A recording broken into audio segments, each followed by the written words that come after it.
Salam cerdas, Ibu, Bapak, Saudara-saudara yang saya hormati. Sesi komentar berita kanal Awali Rizki kali ini menyoroti dampak perang Iran dengan Amerika Serikat serta Israel ya. Saya pilih dari CNBC Indonesia, berjudul Perang Iran, ini dampak mengerikan yang bisa guncang RI dan dunia. Ditayangkan pada tanggal 2 Maret siang ya, jam setengah 1 siang. Ini gambar foto dari Reuters tentang salah satu sisi dari perang. Beritanya begini, geopolitik di Timur Tengah kembali memanas dan kini memasuki tahap yang jauh lebih berbahaya. Amerika Serikat dan Israel meluncurkan serangan militer skala besar ke Iran pada Sabtu 28 Februari, termasuk ke ibu kota Teheran yang kemudian memicu lonjakan kekhawatiran pasar global. Situasi makin panas setelah muncul laporan resmi yang awalnya diumumkan oleh Presiden Amerika Serikat Trump dan kemudian dikonfirmasi oleh media Iran bahwa pemimpin tertinggi Iran, Ayatollah Ali Khamenei, tewas dalam operasi yang disebut Trump sebagai Operation Epic Fury ya. Eskalasi ini membuka risiko yang lebih besar, mulai dari gejolak harga minyak, tekanan inflasi global, hingga meningkatnya ketidakpastian di pasar keuangan dan politik dunia.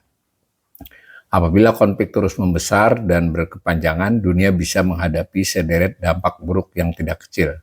Nah, ini berikut disajikan dampak-dampak oleh tim riset CNBC Indonesia ya. Yang pertama, kenaikan pada harga minyak dunia. Salah satu dampak yang paling nyata dari memanasnya eskalasi geopolitik di Timur Tengah adalah kenaikan harga minyak dunia. Hal ini wajar mengingat kawasan Timur Tengah merupakan salah satu pusat produksi dan jalur distribusi energi terpenting di dunia. Ketika tensi militer meningkat, pasar cenderung bereaksi akan kekhawatiran terhadap potensi gangguan pasokan, sehingga harga minyak terdorong naik. Nah, melansir data Refinitiv pada Senin 2 Maret 2026 per pukul 10, harga minyak global mengalami kenaikan tajam sebagai respon tersebut. Jadi sudah ada datanya ya, bukan sekedar risiko ya. Dan di sini disebut soal harga minyak Brent, lalu harga WTI. Nah, posisi ini menunjukkan kenaikan signifikan dibanding penutupan Jumat tanggal 27 Februari, jadi baru beberapa hari. Nah, ini ada gambar di mana dalam beberapa hari terakhir itu memang kelihatan Brent maupun WTI sudah meningkat, melonjak ya. Ini ada grafiknya. Nah, lonjakan harga ini juga dipicu kekhawatiran pasar terhadap kemungkinan terganggunya jalur distribusi energi global, khususnya di Selat Hormuz. Jalur ini merupakan penghubung vital antara negara-negara produsen minyak di kawasan Teluk Persia dengan pasar internasional, sehingga menjadi salah satu rute perdagangan energi paling strategis di dunia. Nah, ada informasi selanjutnya nih, Selat Hormuz memiliki peran yang sangat besar, sekitar 22% pasokan minyak dunia atau seperempat total pasokan yang melalui jalur ini. Bukan hanya minyak, sekitar 20% perdagangan gas alam cair LNG dunia juga melewati Selat Hormuz. Artinya ketika muncul kekhawatiran bahwa saat ini berpotensi ditutup atau terjadi ancaman terhadap kapal-kapal yang melintas, pasar langsung merespon ya. Meski demikian, arah pergerakan harga minyak ke depan masih tergantung pada perkembangan konflik ini yang disimpulkan oleh tim riset ya. Nah, semakin lama ketegangan berlangsung dan semakin besar risiko gangguan distribusi energi, maka semakin besar pula peluang harga minyak bertahan tinggi atau bahkan kembali melanjutkan kenaikan. Itu dampak pertama yang dianalisis oleh tim risetnya CNBC Indonesia. Yang kedua, ledakan inflasi jadi ancaman. Jadi kenaikan harga minyak berpotensi langsung dalam mendorong terjadinya inflasi yang makin tinggi. Nah, saat harga minyak naik, ongkos angkut dan biaya produksi ikut meningkat. Pada akhirnya kenaikan biaya ini biasanya diteruskan ke harga jual barang dan jasa, sehingga harga-harga di masyarakat ikut naik. Nah, IMF pernah mencatat bahwa kenaikan 10% harga minyak global rata-rata dapat mendorong inflasi domestik sekitar 0,4 poin percentage pada awal dampaknya. Nah, contohnya ini diberi contoh nih, saat perang Rusia dan Ukraina pecah, kemudian dan seterusnya ya. Artinya jika konflik geopolitik kembali memicu lonjakan harga minyak, ancamannya bukan hanya pada pasar energi, tetapi juga pada harga barang secara umum. Jika kondisi ini berlangsung lama, daya beli masyarakat bisa tergerus dan tekanan inflasi akan semakin sulit dikendalikan. Nah, dampaknya juga akan terlihat pada suku bunga global.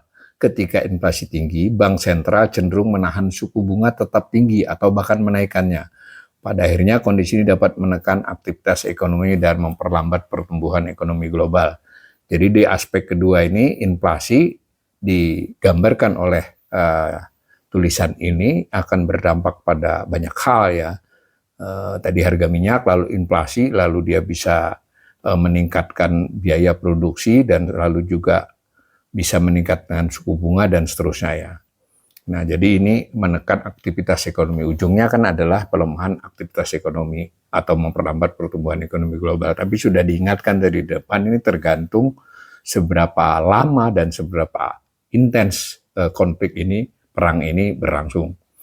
Nah, nomor 3 disinyalir juga oleh tim riset ini, dolar Amerika Serikat menguat, mata uang emerging market melemah. Nah, itu hal ini tercermin dalam pergerakan indeks dolar Amerika Serikat atau DXY ya, yaitu indeks yang mengukur kekuatan dolar terhadap 6 mata uang dunia. Pada perdagangan pagi ini, berarti ketika berita ini ditayangkan tanggal 2 Maret ya, itu DXY terpantau menguat 0,20% ke level 97,800. Dolar juga diuntungkan oleh statusnya sebagai aset aman ya, ketika sentimen risiko pasar memburuk. Ini ada grafik tentang pergerakan indeks dolar DXY ya. Ya sebetulnya DXY beberapa waktu ini kan di bawah 100 ya, sudah beberapa waktu ini dan sempat turun cukup tajam, tapi ini gara-gara perang ini ada tanda-tanda dia akan meningkat, kurang lebih begitu ya. Nah, ini menguatnya DXY menandakan aset berdenominasi dolar kembali diburu investor. Saat ketidakpastian global meningkat, pelaku pasar cenderung mengalihkan dana ke instrumen yang dianggap lebih aman, dan dolar Amerika Serikat menjadi salah satu tujuan utama. Nah, kondisi ini kemudian menekan mata uang negara lain, termasuk rupiah. Nah, ini ada informasi beberapa hari terakhir setelah perang itu, betapa rupiah tertekan ya, sempat. Jadi silakan dilihat, ini rupiah melawan dolar Amerika Serikat. Tapi sekali lagi ini baru pergerakan-pergerakan awal ya, karena kita belum tahu nanti kondisi seterusnya bagaimana. Ini oleh tim riset yang kemudian dituliskan dalam tulisan ini oleh CNBC Indonesia, itu mengingatkan bahwa ini salah satu dampaknya adalah dolar Amerika Serikat akan menguat, lalu mata uang emerging market melemah, nah termasuk rupiah, tekanan ke situ kira-kira. Nah lalu yang keempat, volatilitas di pasar saham global. Eskalasi konflik geopolitik juga memicu volatilitas di pasar saham global. Ketika ketidakpastian meningkat, investor biasanya cenderung melepas aset berisiko seperti saham dan beralih ke instrumen yang dianggap lebih aman.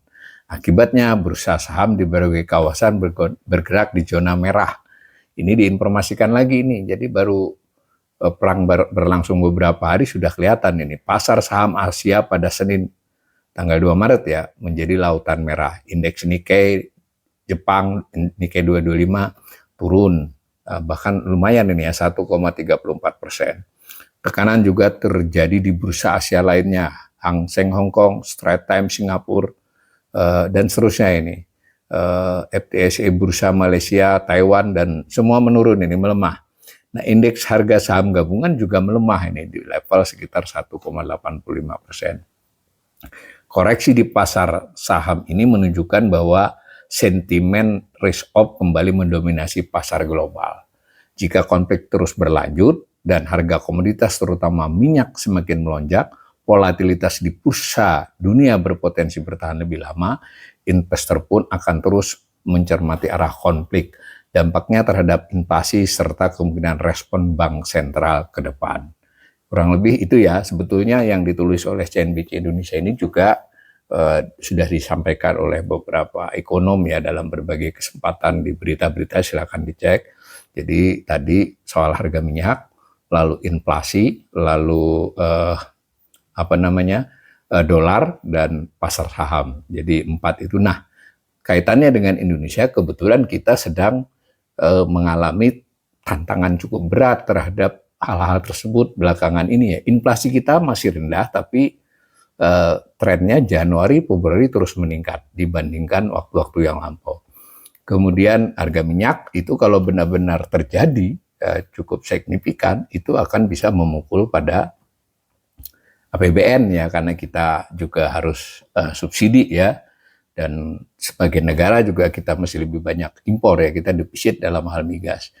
Lalu terhadap nilai rupiah, kita juga tahu nilai rupiah meskipun sempat menguat-nguat sedikit dalam beberapa minggu lalu, tetapi tidak pernah benar-benar menguat dan langsung kembali melemah, sehingga potensi melemah lebih lanjut yang sekarang adalah akibat tekanan global juga bisa terjadi. Begitu juga dengan pasar saham yang kita baru sedang berbenah, sedang mengalami sempat penurut koreksi yang tajam beberapa waktu lalu. Ini baru pelan-pelan beranjak ya, tapi belum sempat kembali ke nilai semula, sudah ada tantangan ini lagi. Nah, kita akan terus mencermati ini, dan kanal ini juga akan coba nanti mencari sudut pandang yang lebih spesifik terhadap dampak perang Iran ini, dan mudah-mudahan juga dalam waktu dekat podcast saya juga mendatangkan narasumber yang cukup menguasai topik seperti ini, tetapi lebih khusus lagi dampak perang terhadap kondisi ekonomi global dan kondisi ekonomi Indonesia. Mudah-mudahan